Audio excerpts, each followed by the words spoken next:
Audio Jungle. Audio Jungle. Audio Jungle.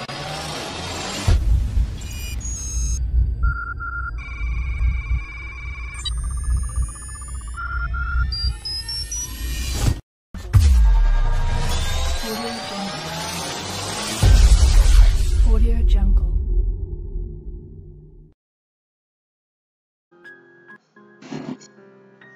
Selamat datang, selamat bergabung dalam seri penelitian kualitatif bersama dengan Bang Ben. Silakan rekan hebat, pasang saja earplug-nya, beraktivitas sambil mendengarkan materi yang berkaitan dengan penelitian kualitatif. Kita masih melanjutkan buku dari Asosiat Profesor Bapak Dr. Dedi Dianto yang berkaitan dengan metode penelitian kualitatif. Check it out!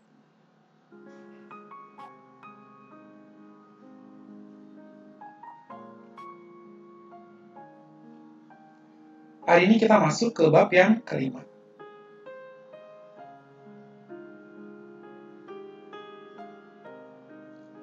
Proses penelitian kuali. Penelitian kuali dilakukan berdasarkan fenomena atau gejala yang terjadi di lapangan yang dapat menyesuaikan dengan situasi dan kondisi dan bisa berubah-ubah. Sehingga kerangka penelitian yang dibuat secara sistematis dan terperinci serta baku sulit untuk disusun sebelumnya. Dan rancangan penelitian dapat berkembang selama proses penelitian berjalan. Peneliti dan responden, informan atau subjek penelitian dapat saling berinteraksi secara simbolik, sehingga peneliti memiliki peran langsung dan berfungsi sebagai alat penelitian. Prosedur proses penelitian kuali. Penelitian memiliki paradigma, proses, metode, dan tujuan yang berbeda satu sama lainnya. Seperti halnya penelitian kuali memiliki model desain yang berbeda dengan penelitian kuanti. Tidak ada pola baku tentang format desain penelitian kuali, dikarenakan pertama, peneliti sendiri menjadi instrumen utama penelitian, sehingga masing-masing peneliti bisa memiliki model desain sendiri sesuai keinginannya. Kedua, proses penelitian kuali bersifat siklus dan berangkat dari kasus atau fenomena tertentu, sehingga sulit merumuskan format desain yang baku. Dalam bab ini dibahas proses penelitian kuali menurut para ahli dan disajikan sebagai berikut.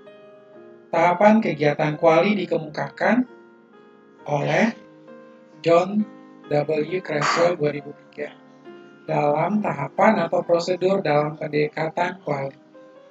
Sebagai berikut, yang pertama, asumsi desain kuali, jenis desain, peran peneliti, prosedur pengumpulan data, prosedur perekaman data, prosedur analisis data, langkah verifikasi naratif kualitatif.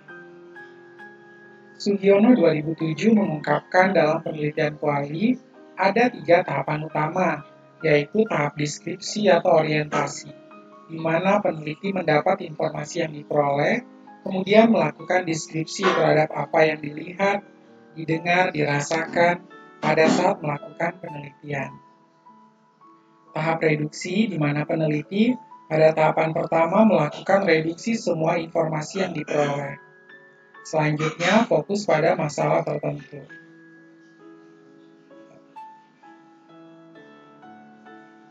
Ketiga, tahap seleksi, di mana permasalahan yang diperoleh diuraikan menjadi lebih rinci. Dalam tahap seleksi, di mana permasalahan yang diperoleh diuraikan menjadi lebih rinci. Selanjutnya, dianalisis secara mendalam dan menjadi fokus utama. Hasilnya menjadi suatu pengetahuan, hipotesis, bahkan teori baru. Sujana 2000 menguraikan dan menjabarkan proses penelitian kuali sebagai berikut. Pertama, mengidentifikasi masalah. Mengidentifikasi masalah salah satu komponen penting sebelum melakukan penelitian.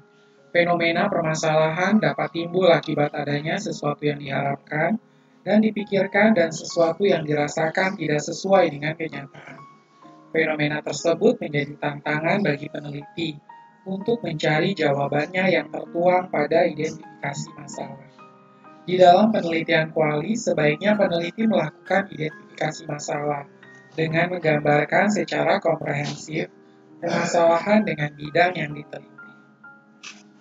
Pembatasan masalah. Pembatasan masalah menjadi langkah penting untuk menentukan kegiatan penelitian, dan untuk membatasi permasalahan dapat dirancang pertanyaan sebagai berikut. Apakah masalah tersebut layak dikembangkan dan diteliti? Apakah data yang diperoleh dapat memberikan jawaban atas masalah yang ditetapkan? Apakah masalah dan solusi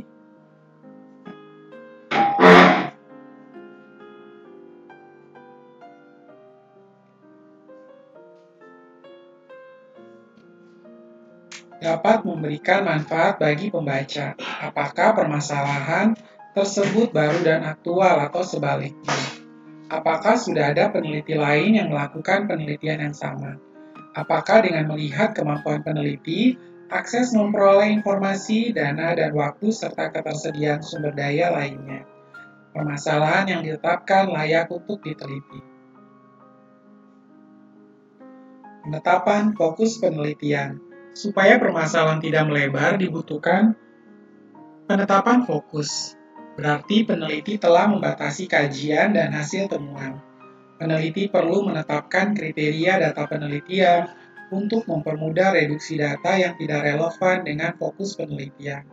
Peneliti juga dapat memiliki peluang dan merubah fokus penelitian bila mana ada perubahan di lapangan yang mengharuskan fokus penelitian diganti, disempurnakan atau dialihkan. Pengumpulan data. Pendekatan pengumpulan data untuk penelitian kuali biasanya melibatkan interaksi langsung dengan individu berdasarkan basis 1:1, atau interaksi langsung dengan individu dalam pengaturan kelompok. Metode pengumpulan data penelitian kuali memakan waktu, oleh karena itu data biasanya dikumpulkan dari sampel yang lebih kecil daripada pendekatan kuanti. Oleh karena itu, hal ini membuat penelitian kuali lebih mahal. Manfaat dari pendekatan kuali adalah bahwa informasinya lebih kaya dan memiliki wawasan yang lebih dalam tentang fenomena yang diteliti. Metode utama untuk mengumpulkan data kuali adalah wawancara individu, terdiri dari kelompok fokus, pengamatan, penelitian tindakan. Untuk itu dibutuhkan teknik pengumpulan data yang sesuai dengan kondisi lapangan. Misalnya, observasi lapangan, wawancara dengan informan, atau pengamatan langsung. Pengolahan dan pemaknaan data. Pengolahan dan analisis data dilakukan mulai dari awal sampai kegiatan berakhir. Pengolahan dan analisis data dapat dilakukan secara berulang-ulang sampai data jenuh atau tidak memperoleh informasi baru. Kegiatan ini dapat berkembang, berubah-ubah sesuai dengan kondisi lapangan. Pelaporan hasil penelitian. Setelah semua kegiatan selesai, tahapan berikutnya adalah membuat laporan hasil penelitian. Ada beberapa hal yang harus diperhatikan dalam membuat laporan hasil penelitian supaya memiliki manfaat bagi pembaca maupun peneliti sendiri. Yakni, pertama, sebagai kelengkapan proses penelitian dan hasil nyata peneliti dalam merealisasi kajian ilmiah yang harus dipenuhi oleh para peneliti. Sebagai dokumen otentik, suatu kegiatan ilmiah dan hasil karya nyata yang dapat dikomunikasikan kepada masyarakat ataupun sesama peneliti dan memiliki manfaat bagi pembaca. Menurut Johnson and Christensen 2012, ada 7 langkah untuk membantu menyusun upaya riset kuali sebagai berikut. Pertama, menentukan pertanyaan penelitian.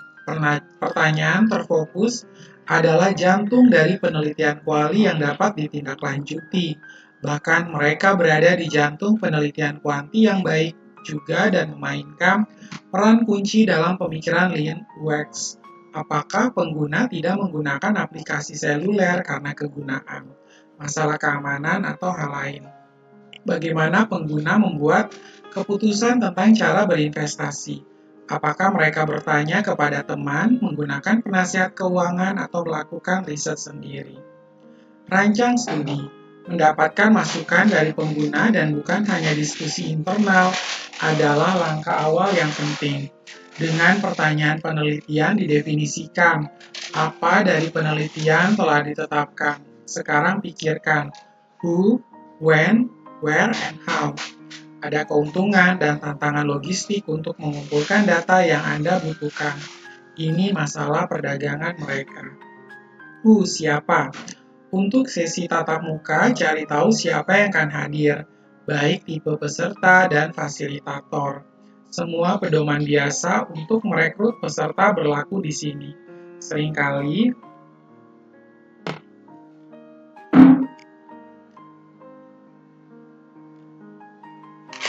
Seringkali berharga untuk melibatkan pemangku kepentingan produk bersama dengan fasilitator. Kembali ketika saya bekerja di institusi, kami memiliki peneliti UX dan manajer produk menghadiri sesi di rumah dengan pengguna. Itu adalah PM yang pada akhirnya akan memutuskan apa yang masuk ke dalam produk sehingga membuat mereka melihat dan mendengar langsung dari tangan penggunanya sebagai berikut. Sangat berpengaruh. Lab kegunaan. When, kapan? Apakah ini akan terjadi selama 1 minggu atau selama musim yang berbeda? Periode pembelian atau rilis produk? Apakah selama jam kerja, akhir pekan, atau setelah bekerja? Hari dan waktu mempengaruhi kedua jenis peserta, sikap mereka, dan kemungkinan temuan Anda. Bagaimana how? Kebijakan perincian tentang apa yang akan dilakukan peserta jika ada, dan apa yang perlu rekan siapkan untuk mengumpulkan data. Saat menghadiri lokasi terpencil, kami dilengkapi dengan notepad dan lab kegunaan portable pada dasarnya seperti laptop, webcam, dan perangkat lunak. Kumpulkan data. Peneliti kuali harus mengasumsikan peran pengamat yang tidak mencolok dan berdampak kecil pada pengaturan yang diamati. Apakah mengamati peserta menggunakan produk yang ada di rumah atau di lingkungan lab yang lebih terkontrol? Kuali sering digunakan secara sinonim dengan sampel kecil, tetapi orang dapat mengambil pendekatan kuali untuk ukuran sampel yang lebih besar, lebih dari 50 peserta. Seperti halnya orang dapat mengambil pendekatan kuanti untuk ukuran sampel kecil kurang dari 10. Menganalisis data. Sebagian besar studi penelitian kuali menghasilkan banyak data, menciptakan sistem untuk mengkode tindakan, dan kutipan penting membantu mempercepat proses mengubah ucapan menjadi wawasan yang dapat ditindaklanjuti. Apa yang dipelajari dari melibatkan pengguna? Langkah ini melibatkan mensintesis sejumlah besar catatan, video, dan artefak. Karena banyak respon dari peserta akan bersifat terbuka, akan ada kebutuhan untuk mengidentifikasi pola, misalnya ketika kami mewawancarai pengguna tentang mengapa mereka tidak membayar tagihan kartu kredit mereka di ponsel mereka. Kami tidak bertanya kepada pengguna apakah mereka memiliki masalah keamanan. Sebaliknya, banyak dari mereka menyuarakan keprihatinan itu dengan kata-kata dan cerita mereka sendiri. Validasi temuan. Salah satu cara untuk memvalidasi temuan adalah melakukan triangulasi, menggunakan metode lain termasuk survei atau sumber tambahan. Salah satu kelemahan dari penelitian kuali adalah bahwa sulit untuk membangun validitas eksternal, yaitu